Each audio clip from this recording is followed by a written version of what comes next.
बढ़ना जी, मैं थोड़ा मज़ेदार आइटम हूँ, परंतु क्या है कि अभी मेरे मज़े गायब हो गए। गले में थोड़ी प्रॉब्लम हो गई थी और मेरा गला खराब हो गया था। तो इसलिए खराब हो गया क्योंकि था तो हो गया, जिनके होते ही नहीं क्या खराब होंगे भाई। ये यूं ही रहता रहे, बस उसकी रक्षा कर रहे हैं। पंक्ति देखना साहब के, मैं सुस्ता ना चाहता हूं थोड़ी देर तेरी छांव में। भाई साहब बैठिए, आप बैठिए। मेरा गला खराब है पर आवाज खराब नहीं है।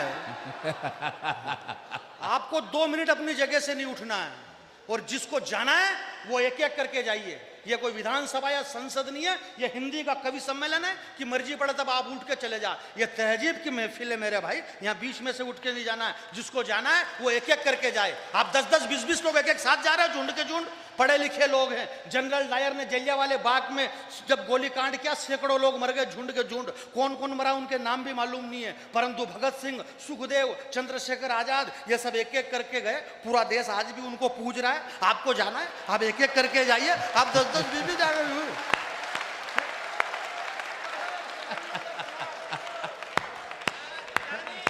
अरे जानी जिंदाबाद। उल्ट के मतलब मैं हंसा नहीं रहा हूं, इसका मतलब बहुत शानदार।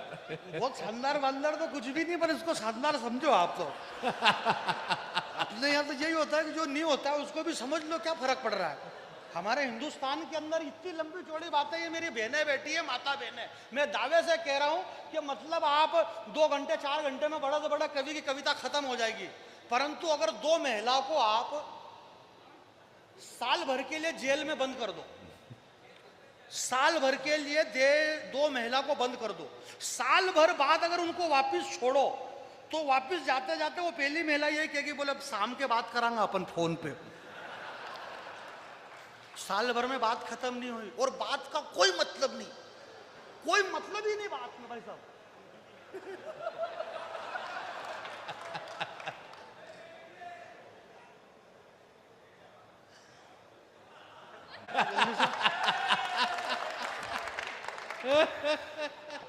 ले आओ ले आओ ले आओ ले आओ, कोई दिक्कत नहीं, कोई दिक्कत नहीं, कोई दिक्कत नहीं होता है समझ।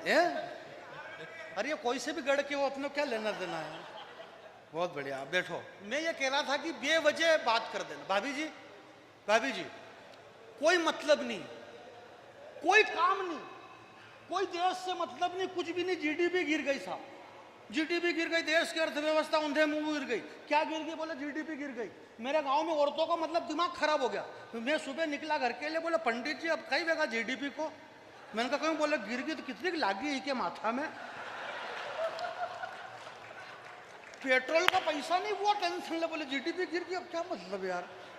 समस्या ये नहीं है कि ये कन्हैया कुमार जैसे लोग स्टार हो गए, समस्या है उन चैनल वालों की, उन्होंने उस कन्हैया कुमार को चैनल पे दिखाया ही क्यों भाई। जो भारत माता की जय नहीं बोल रहा उसको क्यों दिखा रहे हो तुम यार। सैकड़ों मुसलमान भाई ऐसे हैं जो रोजाना बोल रहे हैं, आप उनको नहीं दिखा रहे हो, उन लोगों को दिखा रहे हो। उसको कोई भी नहीं जानता कन्हैया कुमार, हमारे गांव में उसको कोई भी नहीं जानता। पूरा साल भर तक मुद्दा चला कन्हैया कुमार दिल्ली से, कन्हैया कुमार। हमारे गांव में हमारे काकी जी परेशान हो गया, बोला कन्हैया कुमार दिल्ली कदा चले गए हो। मैंने कहा काका जी, अरे बोले यहाँ ईंटा थेपी रहे तो वहां कदा चले गए हो। वो तो यूं समझ रहे कि ईंटा थेपने वाला था, उसको स्टार हमने ही बना दिया, ये चैनल वाले स्टार बना दिए। इस देश में इन चैनल वालों का भगवान ही मान ली के मेरे भाई। हमारी दीदी ये कह रही थी कि बोले वो विभीषण जी उस जमाने में श्रीलंका के रवीश कुमार थे, वो उस जमाने के रवीश कुमार थे। ऐसे रवीश कुमारों ने कन्हैया कुमार बनाया, बाकी और किसी ने भी नहीं बनाया। मैं आपसे ये कह रहा था, आप सुनिएगा कि बहुत अच्छा सुन रहे हैं। मैं 2 बात बता रहा था आपके बीच में। 2 बात ये कि पहली बात तो यहाँ पर कवि सम्मेलन क्यों होता है। कवि सम्मेलन यहाँ पर इसलिए होता है क्योंकि ये कवि का दरबार है।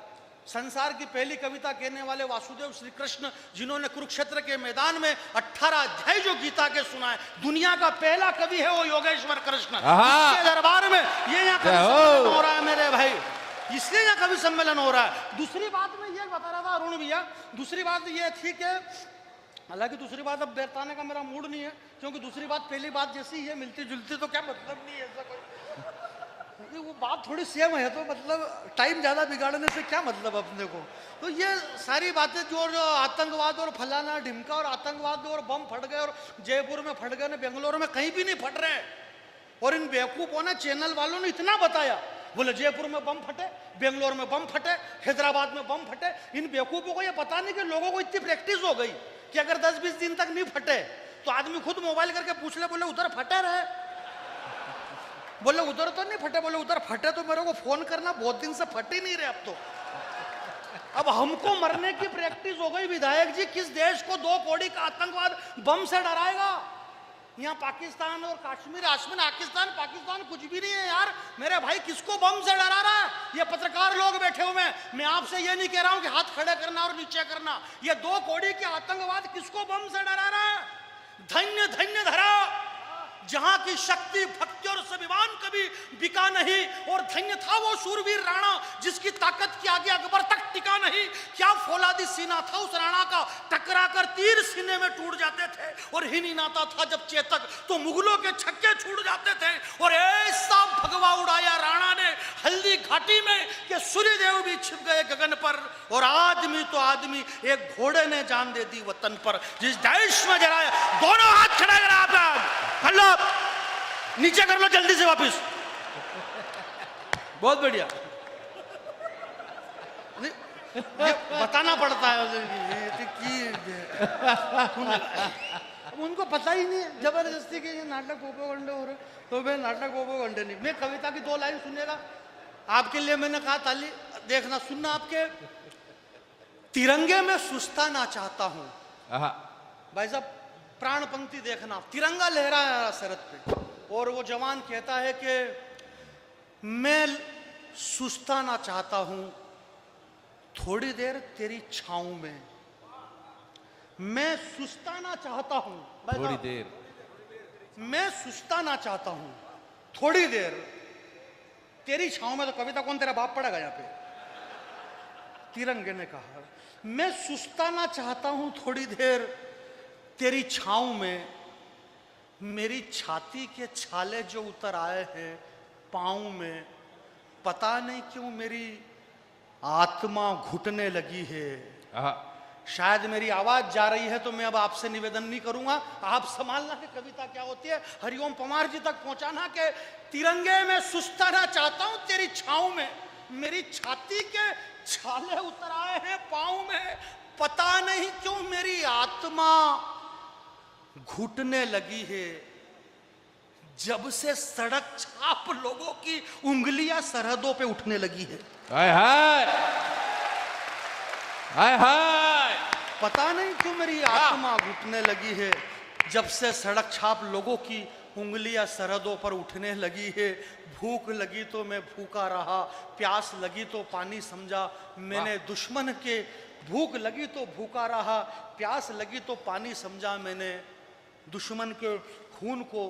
परंतु ठंडा नहीं होने दिया कभी अपने जुनून को। नींद आई तो माथा टिका कर सो गया मैं बंदूक की नाल पर दाग नहीं लगने दिया कभी मैंने भारती के देदीप्यमान भाल पर। मेरे दोस्त, आप बहुत अच्छा सुन रहे हैं। अगर आपको हरिओम पवार जी को सुनना है और बड़े भाई अरुण जेमिनी जी को सुनना है, अशोक भाई भी एक कविता सुनाएंगे। हमें हरिओम पवार जी को अगर सुनना है तो ये जो राजस्थान की सरजमी पे, मालवा मेवाड़ की सरजमी पे कविता सुनी जाती है, इस बात का सबूत मैं 4 लाइन सुना देता हूँ। शहीदों पे इससे अच्छी बात नहीं हो सकती। जिस बेवकूफ ने ये कहा कि ये जवान जो सरहद पर खड़े हैं ये आए दिन रेप करते हैं, ये रेपिस्ट हैं, क्या सरहद का जवान रेप कर सकता है? मेरी 4 लाइन। मुझे अगर बीच में से कोई उठ के जाएगा तो ऐसा लगेगा कि बस मुझे अच्छा नहीं लगेगा, बाकी अपने क्या लेना देना, मर्जी पड़े वो कहीं भी जाए। भाई भगवान ने आने से नहीं रोका तो जाने से कौन रोक सकता है? इस पर आदमी कहीं भी जा सकता है, कोई दिक्कत। सुनिएगा कि स्वागत। मैं तो कब से भूल चुका था, मैं तो कब से भूल चुका था वो बचपन की बातें, वो गुलाबी ठंड से महकती हुई रातें, वो रोज रोज भोजन के वक्त रूठना ऐठना, पिता की पीठ पर घोड़ा बना करके बैठना, मोहल्ले में मकर संक्रांति पर पतंग से पेंच लड़ाना, दादी माँ की कहानी को आगे बढ़ाना, मेरे बचपन की वह अधूरी कहानी कहीं भटक गई है, और मोहल्ले में कटी मेरी पतंग जो सरहद पे जाके अटक गई है। क्या बात है।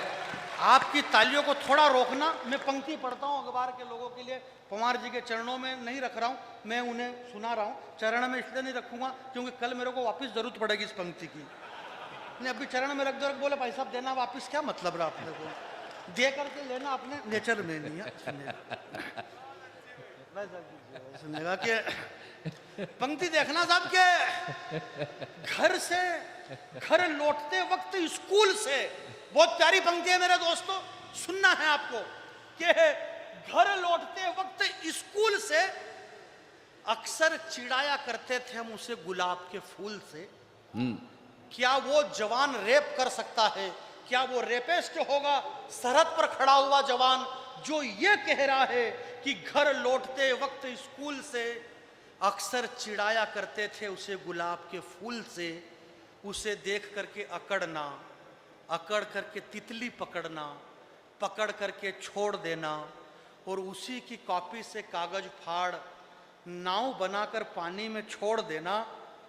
इन रोज रोज की हरकतों से वो भी उब चुकी होगी, और ये तो वही जाने वह नाव तैर भी रही है या डूब चुकी होगी। वाह वाह वाह। ये तो वही राजस्थान के बहुत अच्छे लोगों, दो पंक्ति भी इस कवि सम्मेलन में जानी बैरागी ने जो अच्छा पढ़ा है मेरे जीवन का, आपकी एक एक मैंने तालियों के लिए कहा नहीं, पर इस अगली पंक्ति पे हाथ खड़े कर देना। मैं दो पंक्ति पढ़ता हूं। उस जवान ने लिखा कि ये तो वही जाने है, ये तो वही जाने कि वो नाव तैर रही है या डूब चुकी होगी, और मैंने भी जो लिखी चिट्ठियां उसके नाम की, मैंने जो लिखी चिट्ठियां उसके नाम की अभी भी किताबों में पढ़ी मिलेगी, और मार कर दुश्मन को जब भी लौटूंगा अवध में वो प्रतीक्षारत उर्मिला खड़ी मिलेगी, वो प्रतीक्षारत उर्मिला।